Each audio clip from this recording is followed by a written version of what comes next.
Hoje, dia 16 de outubro de 2025, vamos dar prosseguimento ao nosso estudo bíblico de Romanos.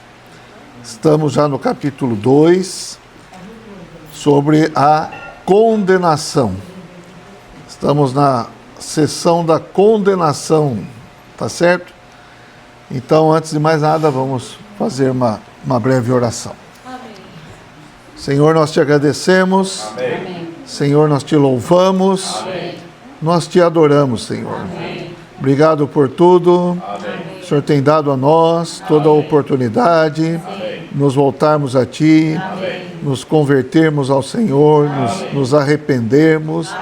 Senhor, nesse momento queremos abrir nosso coração, pedimos a Tua presença, pedimos a Tua direção nesse estudo bíblico, Senhor. Venha falar a Tua palavra para dentro de cada um de nós. Senhor, abençoe todos os que participam desse estudo, também os que acessam pelo canal do YouTube. Ó Senhor, abençoe, Senhor. Queremos ver o Senhor na Tua palavra. Muito obrigado, Senhor. Amém. Aleluia. Senhor Jesus, então nós estamos no capítulo 2 de Romanos. Nós terminamos na semana passada no versículo 10 praticamente, tá? Eu vou ler do 9 até o 11 e depois a gente continua, tá bom? Então, Romanos capítulo 2, versículos 9 ao 11. Tribulação e angústia virão sobre a alma de qualquer homem que faz o mal, ao judeu primeiro e também ao grego. Glória, porém, e honra e paz a todo aquele que pratica o bem, ao judeu primeiro e também ao grego. Porque para com Deus não há acepção de pessoas. Então nós vimos a partir do versículo 1 que essas pessoas aqui são aquelas que gostam de julgar outros, condenar outros, mas também praticam as mesmas coisas que condenam. Nesses versículos que eu li, há uma escolha. Você escolhe a verdade de Deus, obedecer à verdade de Deus, ou ofuscar a verdade de Deus, tudo isso baseado no que nós já vimos no capítulo 1. E aí nós temos um resultado. Então, primeiro, para quem faz a escolha correta, então, primeiro o beneficiado é o judeu, depois o grego. Para quem também faz a escolha incorreta, primeiro prejudicado é o judeu primeiro e depois o grego.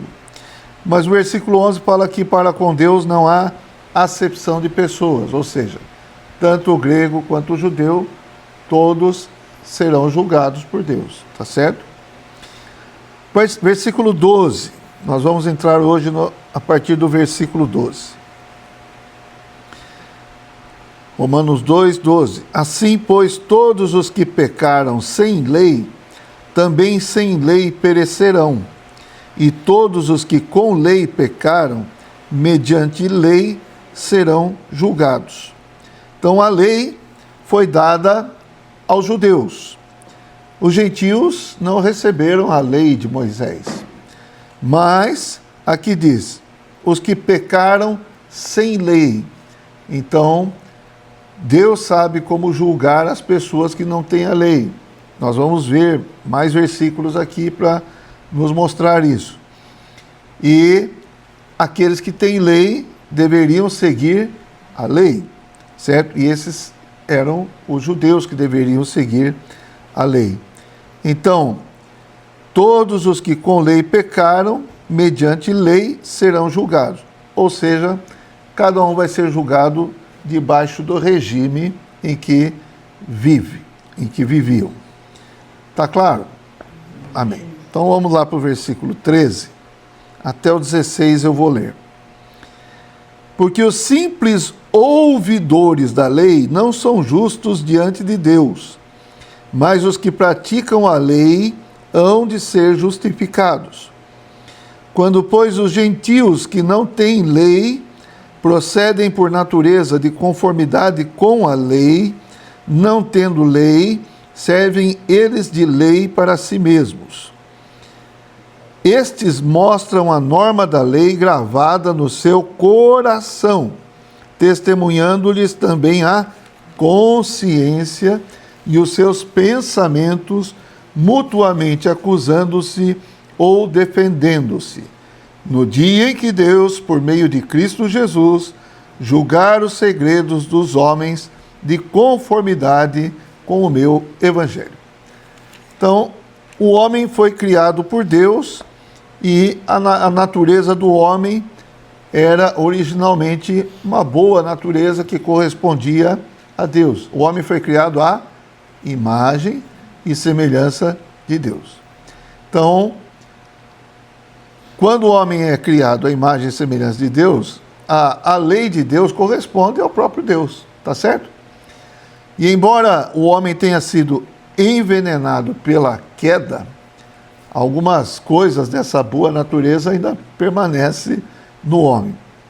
Portanto, se alguém vive segundo a natureza, segundo o que está no seu interior, e por ele faz as coisas da lei instintivamente, então o mal que está na carne do homem também vai ser restringido, tá certo? E aí, nós vemos aqui, versículo 14, quando, pois, os gentios que não têm lei procedem por natureza de conformidade com a lei, não tendo lei, servem eles de lei para si mesmos. É isso que eu falei agora. Versículo 15, estes mostram a norma da lei gravada no seu coração, testemunhando-lhes também a consciência. Então aqui nós temos um outro item. A consciência do homem faz parte do espírito humano. O espírito humano tem 3 funções que nós conhecemos, já falamos algumas vezes aqui, que são a consciência, a comunhão e a intuição.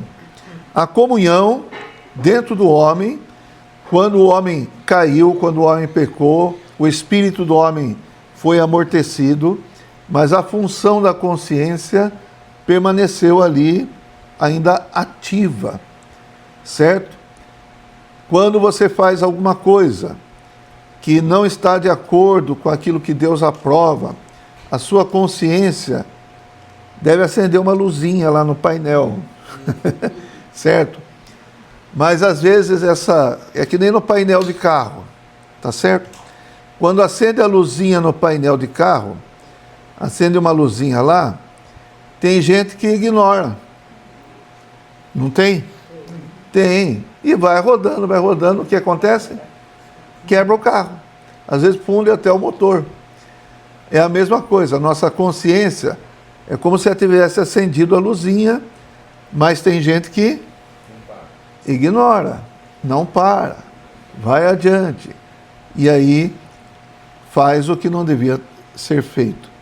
Mas a consciência está lá. E aqui fala aqueles que agem de acordo com a consciência, então eles estão agindo de uma maneira correta, tá? Agindo, sendo restringido pela consciência.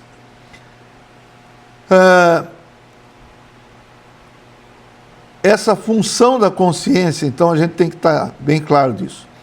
Ela justifica ou acusa aquilo que nós fazemos.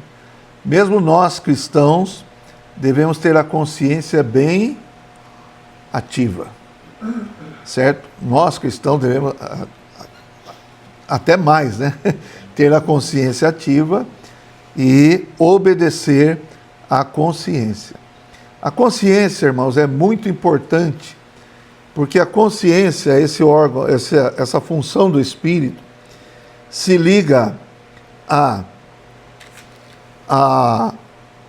alma do homem, mente, vontade e emoção, e a mente, vontade e emoção mais a consciência corresponde ao coração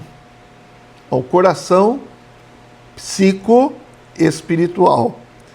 Não é o coração físico, não é o coração músculo coração, mas é o coração psicológico, vamos falar assim. Quando você é tocado pela palavra, é o seu coração que é tocado. E aí, veja, uma parte do espírito está envolvida. Que parte do espírito que é essa? A consciência. E essa consciência ligada ao espírito dá a oportunidade da luz entrar e você aceitar o evangelho, obedecer o evangelho e crer no Senhor. E aí o seu espírito, por completo, vai ser ativado. Amém? Quando você recebe o Senhor, o seu espírito humano se liga ao Espírito de Deus, os dois se tornam um só espírito, e aí o espírito passa a funcionar. Não mais só a consciência, mas consciência, a intuição e a comunhão. Tá certo? Então nós somos ligados ao Senhor e nós podemos adorar a Deus em espírito e em verdade. A consciência é essa função, esse órgão que nos ajuda a ser restringidos do mal que também está na nossa carne, né? E aqui também fala sobre os pensamentos, no versículo 15. E os seus pensamentos mutuamente acusando-se ou defendendo-se. Então, nossos pensamentos também devem ser, vamos falar dessa maneira, né? Devemos ser sensatos, não tolos, mas quando a gente pensa, isso aqui está certo? Vou fazer uma coisa, está certo ou está errado? Esse pensamento de eu fazer aquilo me acusa ou me defende? Então, os pensamentos também nos restringem.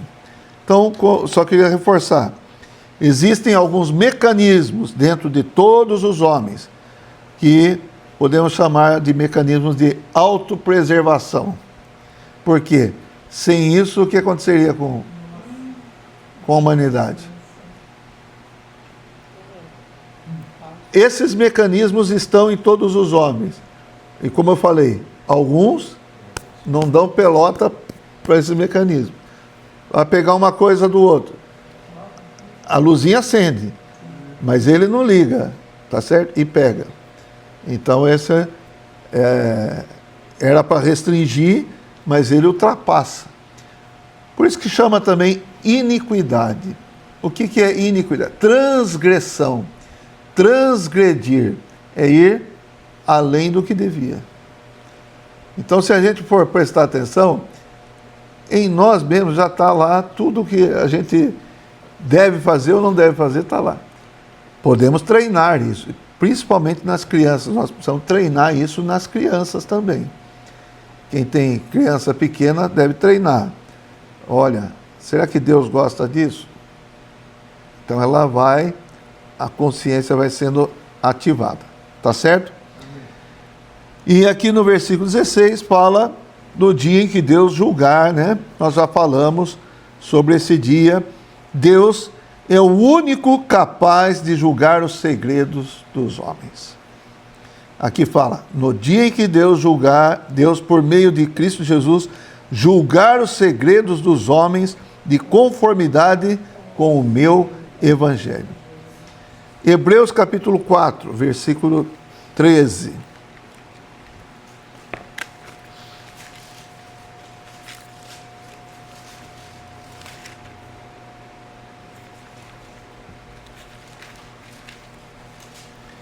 Diz o seguinte: e não há criatura que não seja manifesta na sua presença. Pelo contrário, todas as coisas estão descobertas e patentes aos olhos daquele a quem temos de prestar contas. Então hoje é o tempo de nós recebermos a luz da palavra de Deus, é o tempo de nós nos arrependermos, nós nos voltarmos ao Senhor. Nós que somos cristãos, nós podemos nos arrepender, confessar nossos pecados e, como nós já falamos na semana anterior, E o sangue de Jesus nos purifica de todo pecado, desde que nós nos arrependamos e confessemos os nossos pecados.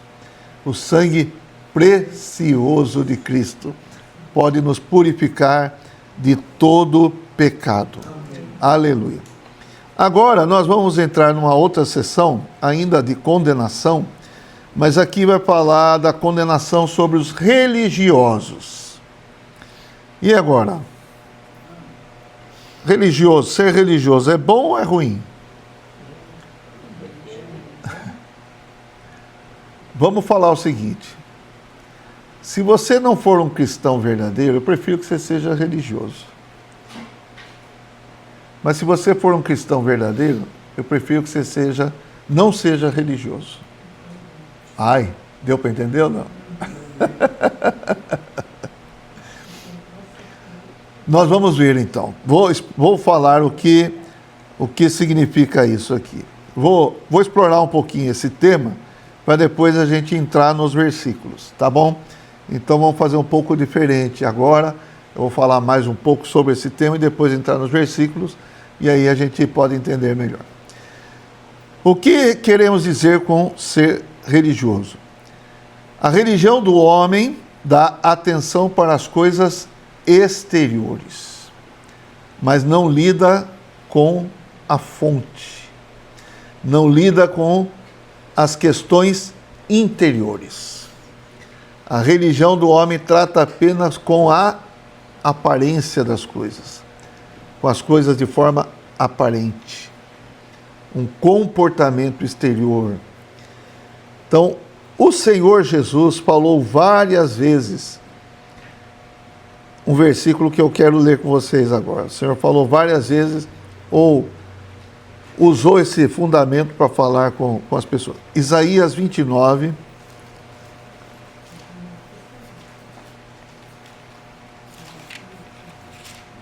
versículo 13 e 14. Ó Senhor Jesus. Isaías 29, versículos 13 e 14.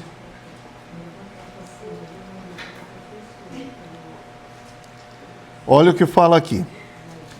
O Senhor disse: visto que este povo se aproxima de mim com a sua boca e com os seus lábios me honra. Boca e lábios me honra. Achou, Eliana? Mas, o quê? O seu coração está longe de mim, e o seu temor para comigo consiste só em mandamentos de homens que maquinalmente aprendeu. Então, só faz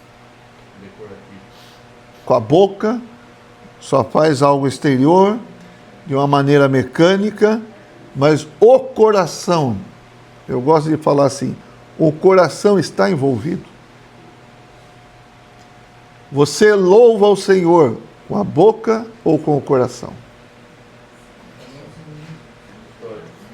Nosso louvor deve ser a partir do coração.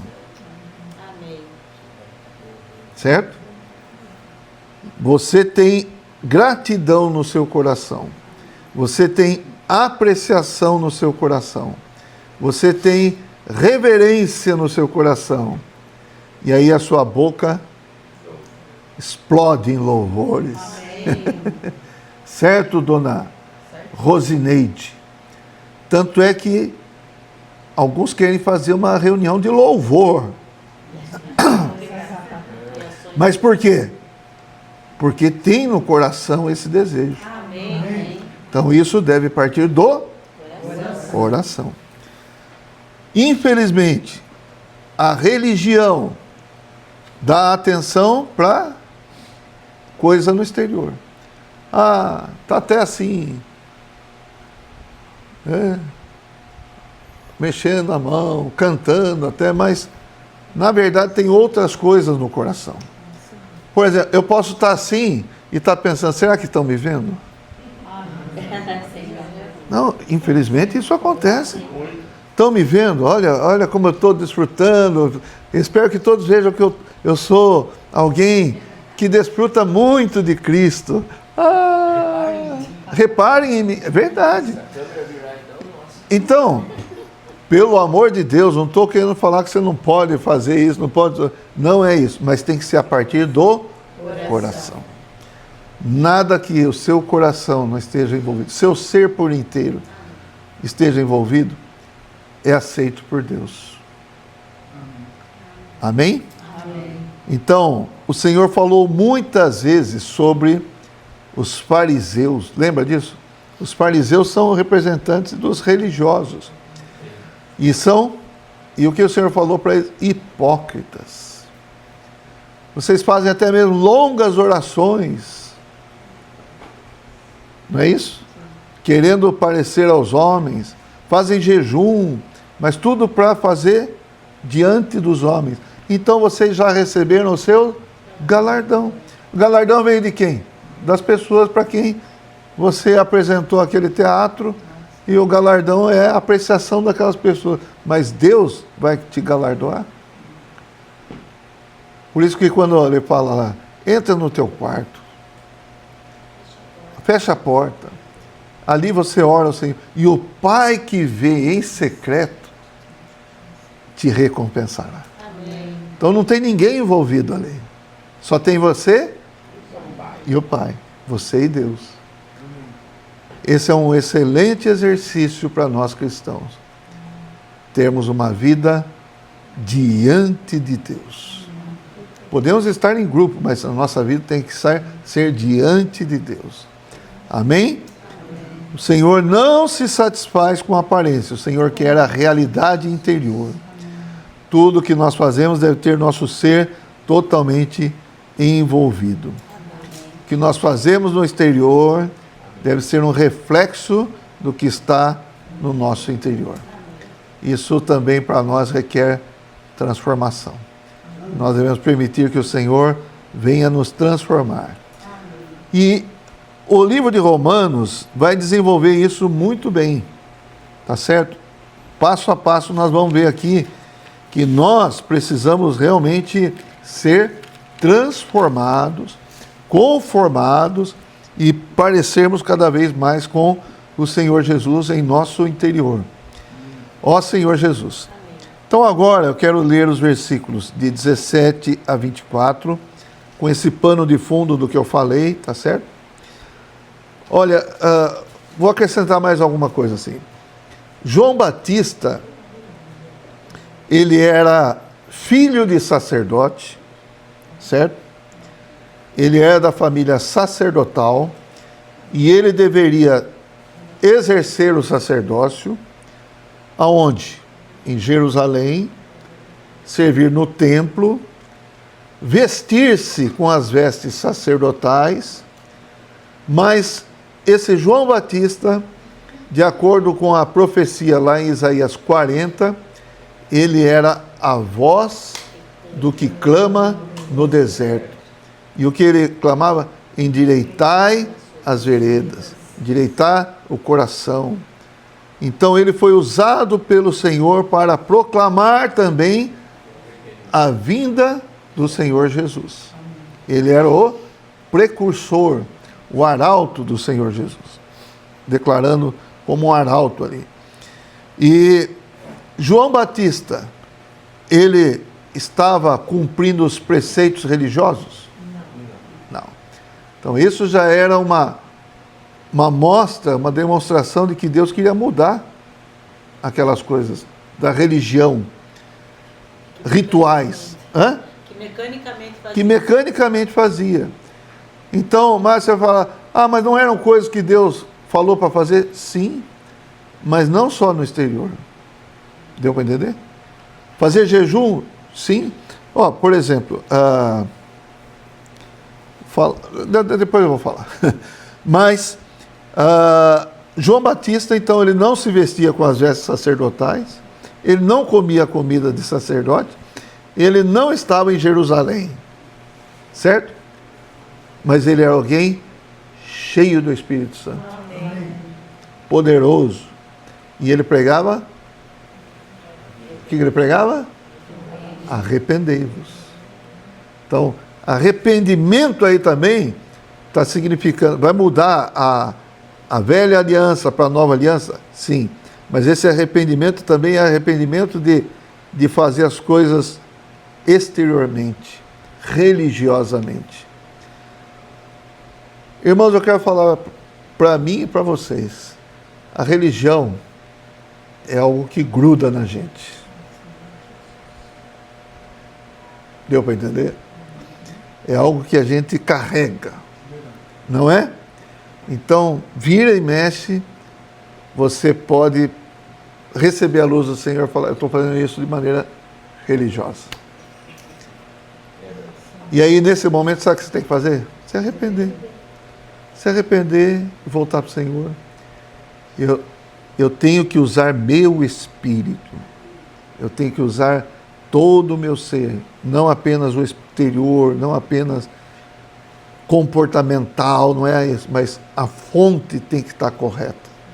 Amém? Bom, então nós vamos ler os versículos de 17 até o 24 agora. Veja se encaixa no que tudo que eu falei aqui. Se, porém, tu, que tens por sobrenome judeu, e repousas na lei, e te glorias em Deus, que conheces a sua vontade, e aprovas as coisas excelentes, sendo instruído na lei, que estás persuadido de que és guia dos cegos, luz dos que se encontram em trevas, instrutor de ignorantes, mestre de crianças, tendo na lei a forma da sabedoria e da verdade. Tu, pois, que ensinas a outrem, não te ensinas a ti mesmo? Tu que pregas que não se deve furtar, furtas? Dizes que não se deve cometer adultério, e o cometes? Abominas os ídolos e lhes roubas os templos? Tu, que te glorias na lei, desonras a Deus pela transgressão da lei. Pois como está escrito, o nome de Deus é blasfemado entre os gentios por vossa causa. Então aqui Paulo está expondo a situação dos religiosos. Você que prega, você que fala, você que tem na lei sua direção, tal, mas você também cai. Você também erra. E o nome do Senhor está sendo blasfemado. Você gloria-se nas coisas da lei, mas faz as coisas que não deveria fazer. Pergunta, qual que é a validade de tudo isso? Não vale nada. É isso que Paulo está expondo aqui. Isso aí não vale nada. Agora, nós vamos falar dos versículos 25 até o 29. Então agora eu vou ler primeiro, depois eu vou explorar. E aí eu vou ter que entrar num assunto que talvez leve algum tempinho para abordar. Mas é um assunto que recorrente está na Bíblia e nós precisamos entender o que significa isso. Qual é o assunto? Já vou falar. Porque a circuncisão tem valor se praticares a lei. Se és, porém, transgressor da lei, a tua circuncisão já se tornou incircuncisão. Se, pois, a incircuncisão observa os preceitos da lei, não será ela, porventura, considerada como circuncisão? E se aquele que é incircunciso, por natureza, cumpre a lei, certamente ele te julgará a ti, que não obstante a letra e a circuncisão, és transgressor da lei. Porque não é judeu quem o é apenas exteriormente, nem é circuncisão a que é somente na carne. Porém, judeu é aquele que é interiormente, e circuncisão a que é do coração, no espírito, não segundo a letra, e cujo louvor não procede dos homens, mas de Deus. Então, o louvor não vem dos homens, mas vem de Deus.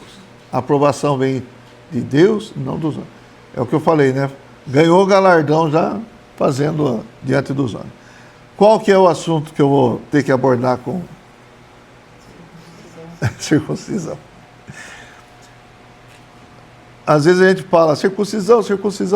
Bom, eu vou falar algumas coisas. Aqui falou de circuncisão e incircuncisão, circunciso e incircunciso.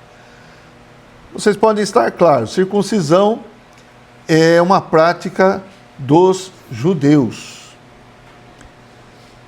Então os judeus, todos os homens judeus eram circuncidados ao 8º dia de nascimento. Incircuncisos são os gentios. Os gentios não tinham essa prática, né, essa lei, essa obrigatoriedade de ser circuncidado. Então aqui quando ele fala circuncisão, às vezes é a prática e às vezes é o povo. Então vocês da circuncisão, está falando de quem? Do povo judeu. Vocês da incircuncisão, está falando de quem? Dos gentios. Vocês circuncisos, então fala dos judeus que praticaram a circuncisão. Ok? Sabemos o que é circuncisão? Então vamos falar um pouco sobre a circuncisão. Não vou entrar em detalhes cirúrgicos, certo? Vou falar de maneira um pouco mais abrangente. O que é a circuncisão, quando e por que ela foi instituída. Cirurgicamente existe até um termo técnico que é postectomia. Tá bom? Então, postectomia. Você é um postectomizado? Não.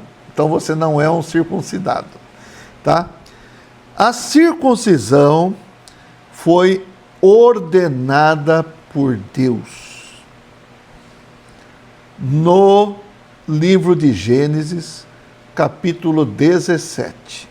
Então nós vamos abrir em Gênesis 17. Vamos falar um pouco sobre os antecedentes para entendermos o que é a circuncisão. Tá certo? A circuncisão começa com Abraão. Ok? Gênesis 17. Começa com Abraão. A história de Abraão na Bíblia começa a partir do versículo 11. Eu vou falar por cima. Abraão, ou melhor, os homens todos tinham dado as costas para Deus e os homens todos estavam servindo a ídolos. Os homens fabricavam ídolos. Os homens fabricavam ídolos de acordo com a sua imaginação, de acordo com a sua necessidade. Então, está precisando de chuva, vamos fazer um ídolo aqui para pedir chuva para o ídolo. Estou precisando de cura, então vamos fazer um ídolo para pedir cura para o ídolo. Está precisando casar. Já ouviram falar isso? Então vamos fazer um ídolo para dar um casamento para nós. Estou precisando de grana. Eu perdi alguma coisa. Também preciso de um ídolo. Quem sabe dar uns pulinhos. Né? Para achar aquilo que eu perdi. Tudo isso vem do quê? Vem da imaginação, vem da incitação, ou assim, dos demônios, entenderam? Então, por trás dos ídolos estão os demônios. Abraão não se chamava Abraão, chamava Abrão. Ele morava em Ur dos Caldeus. Ur significa lugar, Ur dos Caldeus é o lugar de demônios. Tá certo? É um lugar de demônios. Esse lugar ficava na Mesopotâmia. Potâmia, rios. água. Lembra do hipopótamo? Hipopótamo é hipo de... acho que é cavalo, né? E potamos é rio. Então, é aquele animal que fica no rio, tá? Então, Mesopotâmia tinha 2 rios, Eufrates e o Tigre, e a Ur dos Caldeus ficava ali no meio. Ficava na Mesopotâmia, cercada desses 2 rios. Entre rios. Ok? Deus apareceu para Abraão, o Deus verdadeiro. O pai de Abraão chamava-se Tera, ou Terá, dependendo da sua versão. E o Tera, ou Terá, ele era um fabricante de ídolos, segundo a história. Não está na Bíblia, mas segundo a tradição, a história, ele era um fabricante de ídolos. Tá ok? Então veja só a situação do Abraão. Abraão estava ali na casa de um fabricante de ídolos, não conhecia o verdadeiro Deus, mas Deus apareceu para Abraão. E Deus apareceu para Abraão porque Deus precisava ter um novo começo. Porque todos os homens estavam indo após os ídolos. Tá certo? Deram as costas para o Deus verdadeiro. Então Deus chamou Abraão e falou para Abraão: sai da tua terra, sai da tua parentela e vai para a terra que eu te mostrarei. Então tem uma história toda a partir do capítulo 11, se você quiser ler, maravilhosa a história. Abraão começou a aprender a conhecer o Deus vivo e verdadeiro. E ele teve que confiar em Deus para sair. Vamos falar, ele saiu meio arrastado ali de Ur, tá? Mas foi para uma outra cidade, foi para Arã, no meio do caminho, mas depois Deus tirou o Abraão de lá e Abraão foi seguindo o Senhor. Não tinha GPS naquela época, não tinha Waze, o Abraão tinha que confiar naquilo que Deus falava para ele e aprender a ser guiado por Deus. Então, Abraão deixou em partes a sua parentela. Por que deixou em partes? Porque ele levou o seu sobrinho, que era Ló. Porque ele também, o pai do Ló tinha morrido. Então ele era aquele que ficou cuidando do Ló. Isso era muito comum, e até hoje tem isso, né? Essa questão de padrinho, né? De padrinho. Então, lá na África, isso aí, eu fui num lugar lá, que isso aí funcionava. Inclusive, fiquei na casa de um irmão lá, que tinha um monte de sobrinho que estava lá com ele, porque os irmãos dele morreram e ele era o padrinho. Então, ia todo mundo morar lá. Aqui também funciona em partes, né? Alguns ainda têm essa tradição. Mas, então, Abraão levou Ló, certo? E Abraão começou a invocar o nome do Senhor, armar suas tendas, e invocava o nome do Senhor, levantava um altar para o Senhor, tal. E o Senhor prometeu para Abraão: você vai para Canaã, a terra que vai ser sua, e você vai ter uma descendência numerosa, como as estrelas do céu, como as areias da praia do mar. Tá certo? E lá vai Abraão, e vai para cá, e vai para lá, e vai para cá, e vai para lá. Chega num ponto que é abençoado, seus bens, seus gados se multiplicam, e aí também o de Ló também tem bastante gado, né? Os pastores de um brigam com os pastores de outro, não dá para ficar mais os dois juntos, Ló vai embora, certo? E Ló vai montando as suas tendas até se fixar em Sodoma. Então ele vai nas campinas ali, vai até se fixar em Sodoma. E Abraão sobe na montanha, o Senhor falou: tudo isso que você vê, eu te darei. É? Bom, e a descendência? E o filho? Cadê? Não vinha. Aos 86 anos de idade, quando Abraão já estava bem, aqui no capítulo 16, tá? Na verdade, 86... Quer ver? 86 anos, quando ele gerou um filho. Mas como que ele gerou esse filho? A Sara não podia dar filho para Abrão. E a Sara, que ainda não era Sara, era Sarai, ela deu uma ideia para Abrão. Ela deu uma ideia. Olha, eu não posso dar filho, você tem que ter filho, porque Deus falou que você tem que ter filho, então você tem que ter filho. Então você pode ter filho com a nossa escrava Agar. Abraão, muito obediente,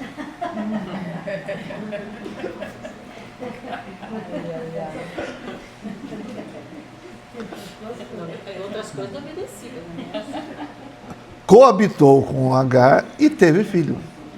Esse filho é justamente Ismael, tá certo? Então ele teve esse filho aqui, ó, capítulo 16, versículo 16. 15 e 16, ó. Agar deu à luz um filho a Abrão, e Abrão, a seu filho que lhe dera Agar, chamou-lhe Ismael. Era Abrão de 86 anos quando Agar lhe deu à luz Ismael. Ok? 86 anos. Fim do capítulo 16. Começo do capítulo 17. Quando atingiu Abrão a idade de 99 anos. Quem é bom de conta aí? Quantos anos se passaram então? 13 anos. Desde que gerou Ismael. Dá a entender que Deus não falou mais com Abrão. Tá certo? Quando atingiu a idade de 99 anos, apareceu-lhe o Senhor e disse-lhe: Eu sou o Deus Todo-Poderoso. Anda na minha presença e ser perfeito. Deu para entender o que Deus está falando aqui? Será que eu não posso gerar um filho seu com Sarai? Você precisou usar a sua força carnal, a sua esperteza, a sua sagacidade para ter um filho, para gerar uma descendência? Então Deus declarou: eu sou o Deus Todo-Poderoso, o Deus Todo-Suficiente. Anda na minha presença e ser perfeito. Versículo 2: farei uma aliança entre mim e ti, e te multiplicarei extraordinariamente.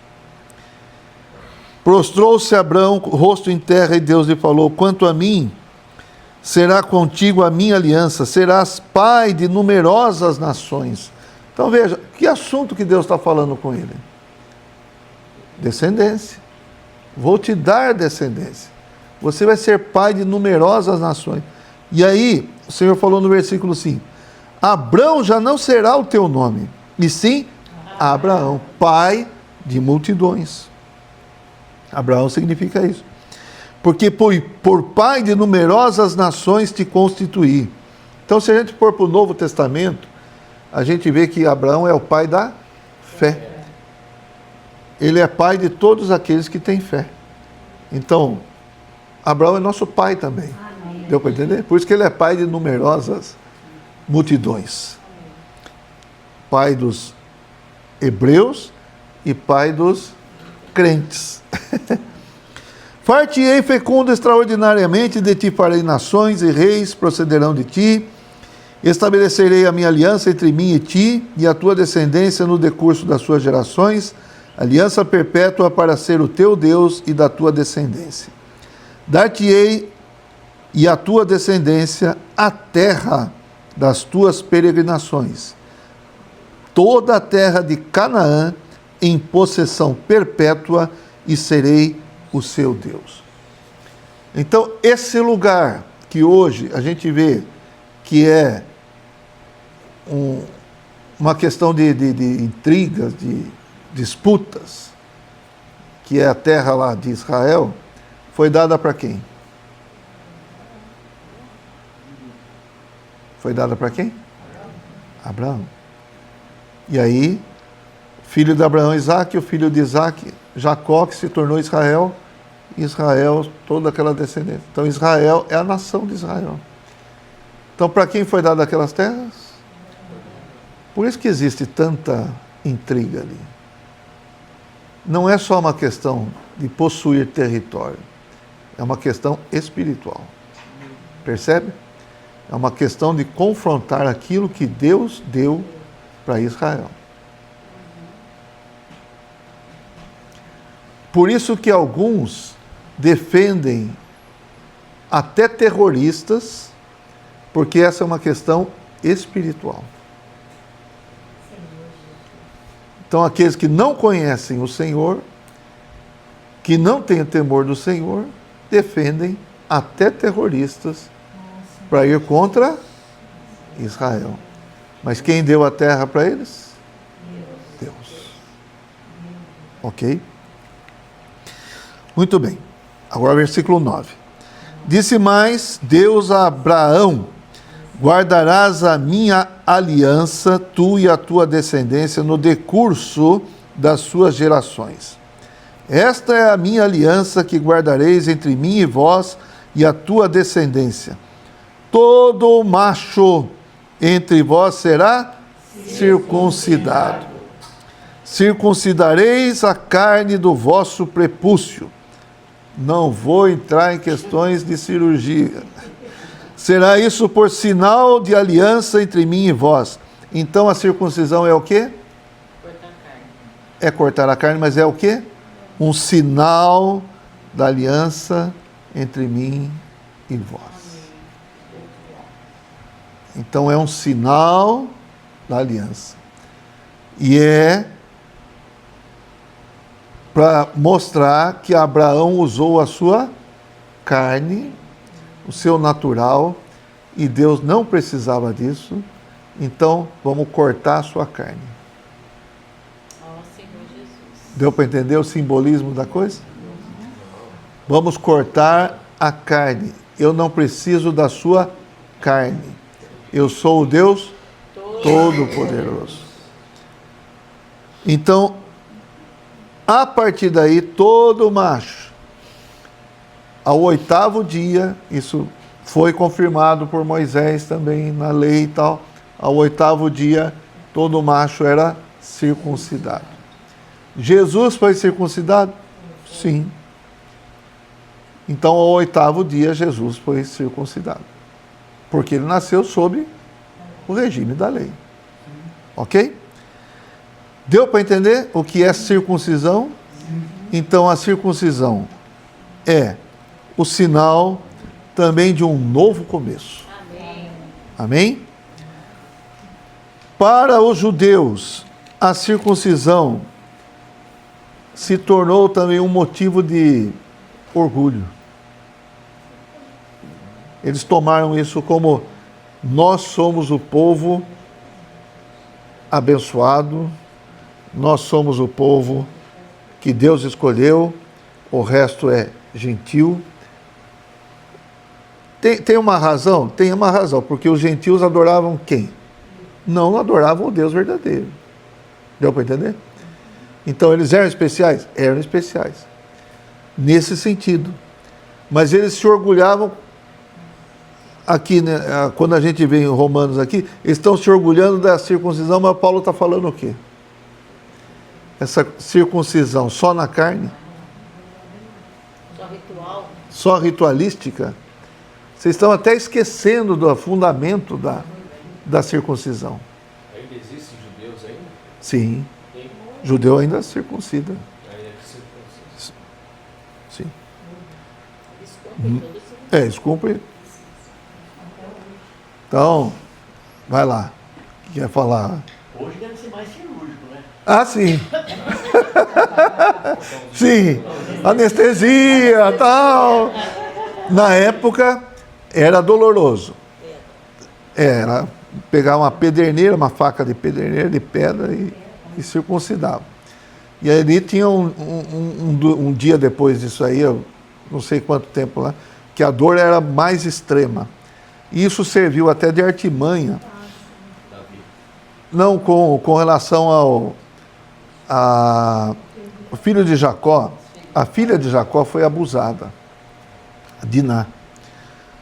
E aí o filho lá do Amor, se não me engano, ele queria casar com a filha do Jacó. Mas ele já tinha abusado dela, entendeu? E ele pediu ela em casamento. Aí o Levi e o Rubem falaram para ele, vamos fazer uma aliança então. Então todo mundo aí tem que se circuncidar para poder casar com a nossa irmã aqui. E aí eles circuncidaram. Só que o que aconteceu? Todo macho lá que estava circuncidado, chegava um dia lá que estava todo mundo dolorido lá, e nesse dia eles chegaram lá e mataram todo mundo.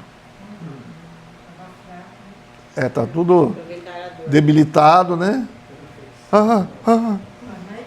Eu não conseguia nem andar direito, acho, né? Então hoje é mais cirúrgico. Tá? Aqueles que se convertem ao judaísmo também precisam ser circuncidados. Mas eu queria ler um versículo para vocês aqui. Deuteronômio 10.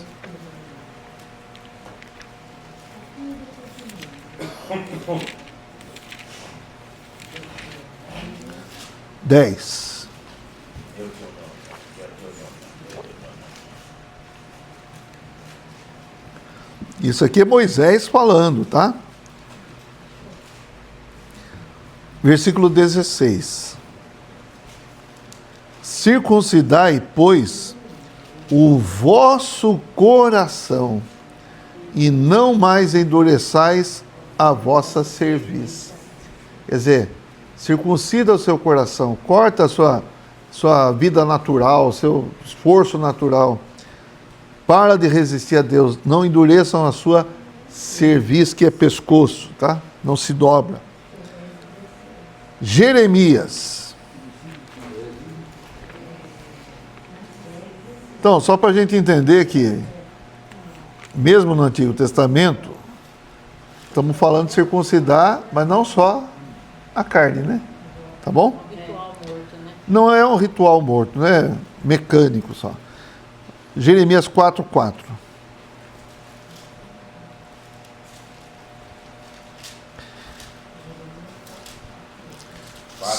Isto. Jeremias 4, versículo 4.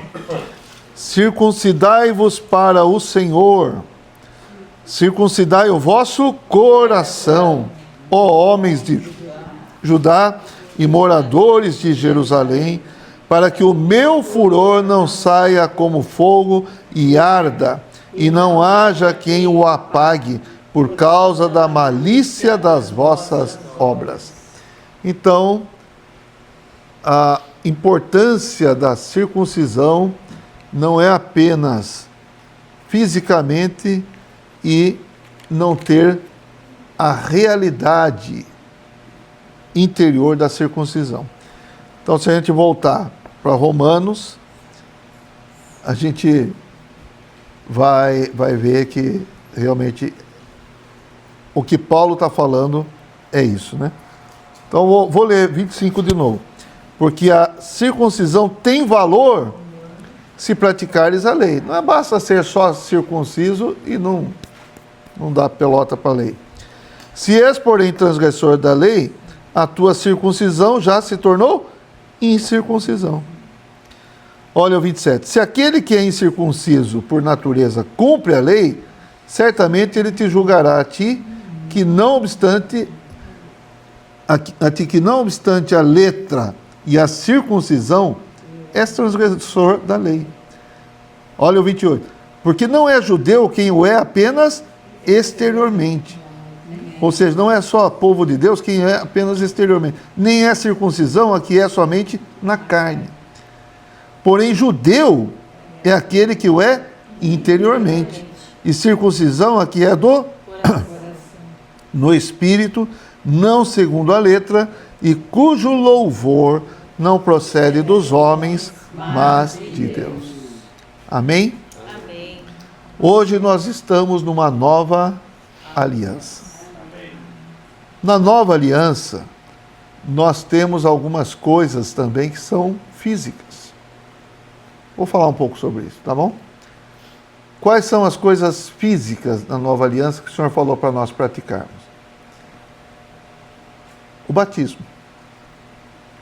O batismo é algo físico, não é? Você vai para as águas e é submergido ali. Então, é algo físico. Outra coisa que é física, que nós praticamos, é a ceia do Senhor, é a mesa do Senhor. Então, na reunião da mesa tem ali o pão e o cálice. Mas o batismo físico, se não tem a realidade de você ser um convertido, se você ter recebido o Senhor, o batismo físico também é um ritual vazio. Lembra quando aquele eunuco etíope se converteu com a pregação do Filipe, que estava no carro ali, subiu no carro, falou de Isaías, tal. O próprio eunuco falou: olha, tem água ali. O que impede que eu seja batizado? O que Filipe falou? Se crê, É lícito, se você crê de todo o coração. todo o coração. Então, aquela coisa física, aquela demonstração material, física, ela tem valor se crer de todo o coração. Então, é uma declaração para todo o universo, para quem quiser, que você creu no seu coração e você deu um testemunho físico ali, exterior, de uma realidade interior. Quando o Senhor instituiu a mesa, a ceia, o Senhor falou o quê? Fazei isto em memória de mim. Porque todas as vezes que comerdes este pão e beberdes o cálice, anunciais a morte do Senhor até que Ele venha. Então, participar da reunião da mesa do Senhor, participar do pão e do vinho, ou do pão e do cálice, não pode ser apenas algo físico, exterior, ritualístico. Tem que ter a realidade interior. Qual é a realidade interior? Lembrar do Senhor. Amém. Declarar a morte do Senhor. O que a morte do Senhor fez? A morte do Senhor destruiu o poder da morte de Satanás. Destruiu Satanás, destruiu o pecado, destruiu todas as coisas negativas, foram destruídas na morte do Senhor. Então, quando nós anunciamos, ou declaramos, ou expomos a morte do Senhor ali naquela mesa, porque o pão representa o corpo de Cristo e o vinho representa o sangue de Cristo, pão de um lado, sangue do outro lado, o corpo e o sangue, o corpo sem sangue, representa o quê? Morte. Então, naquele momento, estamos expondo a morte do Senhor. E a morte do Senhor é uma morte vicária, substitutiva, em nosso lugar, e é uma morte gloriosa. Amém. Que trouxe para nós libertação. Aleluia. Que trouxe para nós vida. Amém. Amém? Amém. Então, é uma coisa física, mas tem que ter uma realidade espiritual, interior, e fazer aquilo de coração. Amém. Por isso também nós temos que estar adequados. Se eu tenho problema com algum irmão, problema de divisão, eu devo participar daquela mesa? Não. Eu não estou adequado. Então, se eu fizer algo no exterior, mas o interior não está compatível com aquilo, eu estou bebendo juízo para mim. Estou comendo e bebendo juízo para mim. É isso que Paulo fala, 1 Coríntios capítulo 11. Tá bom? Entrei nesse assunto porque para a gente entender um pouco também, trazer para a nossa realidade a questão da circuncisão, né? Amém? Amém. Então nós paramos por aqui. Semana que vem a gente vai entrar no capítulo 3. Amém.